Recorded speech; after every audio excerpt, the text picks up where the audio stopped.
Hello YouTube and welcome to SquareGaming. I'm your host Dante, and before we get started with that review, I'd like to take this time to thank you so much for watching our very first video. Here at SquareGaming, we're dedicated to providing our viewers with a bunch of high quality content, and we're going to be working our asses off to make sure that you, the viewer, get exactly that. We're going to be doing a lot of gameplays, game reviews, game previews, and a whole lot more. We have a lot of videos planned for the upcoming weeks, including everything we know about Hideo Kojima's upcoming title Death Stranding, a review of Watch Dogs 2, and the 10 best games to look forward to in 2017. If you like what you hear, go ahead and click that subscribe button so you don't miss a thing. And without further ado, let's get started with that review. Rainbow Six Siege has a lot of flash and a lot less bang. Now before you get too riled up, notice I said less bang. Don't get me wrong, Rainbow Six is a damn good game. It just has quite a few areas it could improve on. I'm going to go ahead and get the obvious out of the way first. The game looks splendid.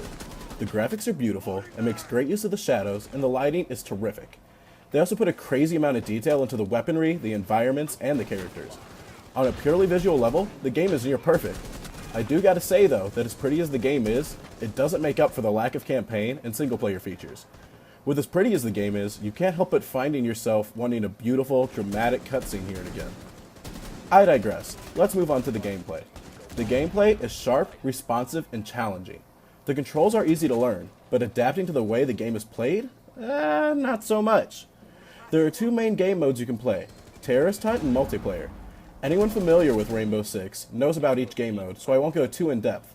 Terrorist Hunt is you, along with 4 other players, fighting for your life against bots. It's a lot of fun and serves as a good way to level up quickly. Multiplayer is the main focus, however, and offers a multitude of fun game modes for you to play with your friends or random strangers. However, the game is not your average first-person shooter. You can't run and gun, you can't camp, you can't do any of that. Instead, you have to be strategic and cooperative. Working with your team is essential to victory. Rainbow Six Siege captures that camaraderie fabulously, and I love playing the game. That is, when I can play the game.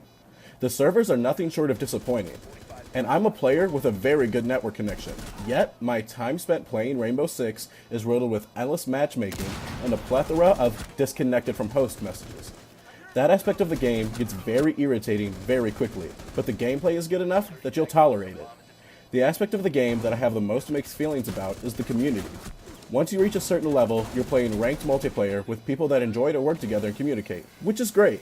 But until that point, you're left playing casual multiplayer with people who oftentimes are transitioning from games like Call of Duty.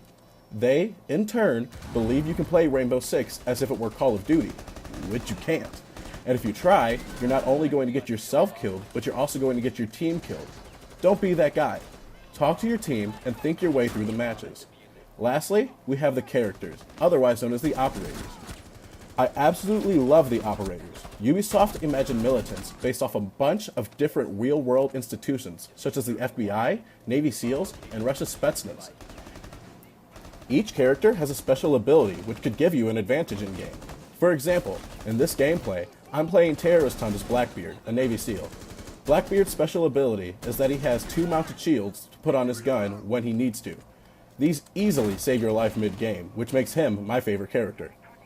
Each character also has an in-depth backstory, which almost makes up for the lack of story in-game. Almost. As for the weapons, I don't feel much of a difference from gun to gun. I thought that most automatic weapons shot very similarly, as well as semi-automatic guns and shotguns. You also can't create a class. In order to switch classes, you have to switch operators, as each operator has his own class of weaponry. Other than the special abilities, Ubisoft doesn't give you much of an incentive to unlock new operators. Rainbow Six Siege is a lot of fun with a little bit of content. I couldn't recommend you to buy the game for the original price of $60, but if it drops below $40, then I'd say it's well worth the purchase. Overall, I'd give Rainbow Six Siege a 7 out of 10.